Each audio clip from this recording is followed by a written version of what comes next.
everyone, welcome back to Jada's Arts Academy channel. My name is Mavic Squats, and in this video I'm going to show you how you can make an image to be movable in a web page. So the first thing we're going to do is to go to our text editor, and we are going to start off with the image. So right now I'm hoping that you've already downloaded an image, and it could be any image, however, and you've saved it in the folder where your HTML file is in.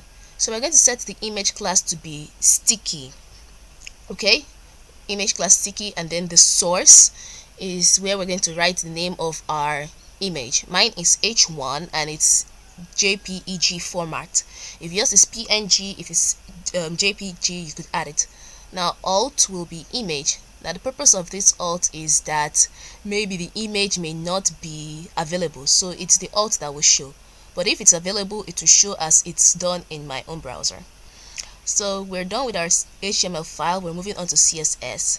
Now if you're watching this video so far, I'd like it if you click the like button and subscribe if this is your first time.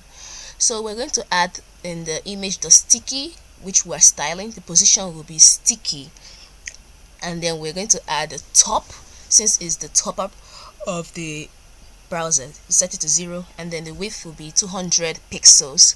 We'll save it.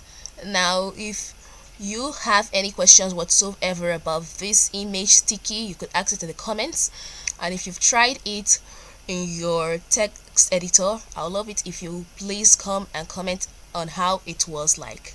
So we're going to add this text to bring it to life, the lorem ipsum.